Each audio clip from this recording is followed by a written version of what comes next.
Trump's problems keep piling up. Just today, it's been declared that Trump and his former lawyer are going to serve a lifetime jail. Do you think Trump deserves all of these happening in his life? Well, let's unravel this together.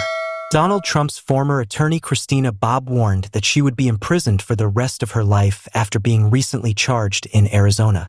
Attorney General Chris Mays of Arizona has filed an indictment against Bobb, who is the director of the Republican National Committee's RNC Integrity Unit, for allegedly trying to rig the results in favor of Trump.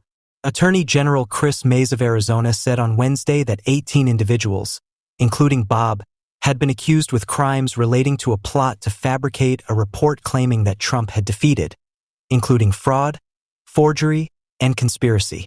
While Trump is identified as Unindicted Coconspirator 1 throughout the indictment, he has not been prosecuted in connection with the Arizona fictitious plot.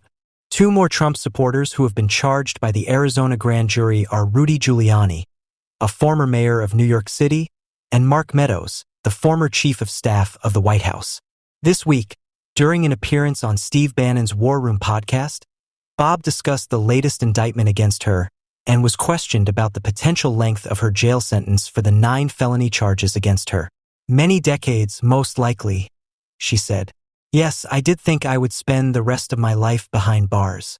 Bobb and her co-defendants are accused in the indictment of having falsely made, completed or altered a written instrument and or offered or presented, whether accepted or not, a forged instrument or one that contained false information, to wit, the second of 2 certificates of for Donald J.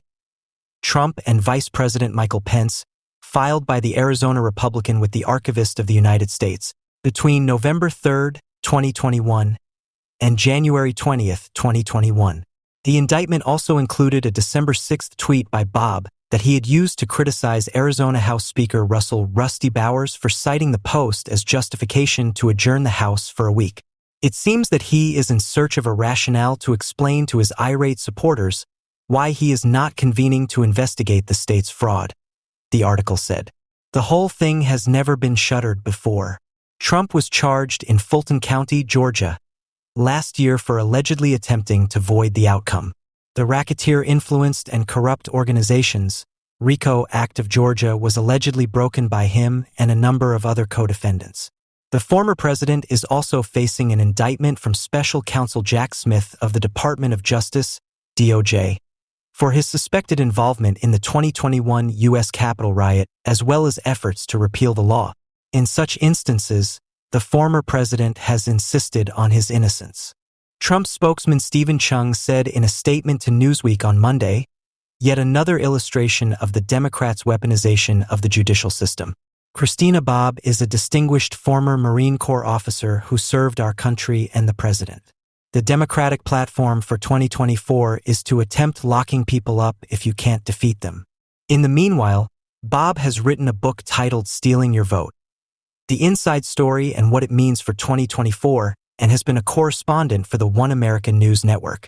Last month, she was named senior counsel for the RNC's election integrity section. Joining the RNC is an honor, and I'm happy that the new leadership is committed to maintaining election integrity. In a statement to CNN at the time, she stated, "I look forward to working to secure our elections and restore confidence in the process." Once again, reports indicate that former President Donald Trump is very angry that his hush-money trial lawyer isn't acting aggressively enough in court. Trump's episodic wrath against Todd Blanche, the lawyer accused of fabricating business papers to conceal payments paid to adult film actress Stormy Daniels, has reportedly turned him into the focus in recent days, according to the New York Times. The Times specifically notes that Trump has been complaining to Blanche over the phone that he is not addressing the matter insufficiently aggressively. He has complained that Mr. Blanche, a seasoned litigator and former federal prosecutor, has not been carefully adhering to his directives, according to the Times. Mr. Trump wants him to criticize the judge, Juan M. Merchan, witnesses, and what he perceives as a biased jury pool. Even while it may not seem like the ideal idea to insult the group of jurors who have the ability to sentence him to jail, the Times reports that Mr. Trump views himself as own best legal strategist.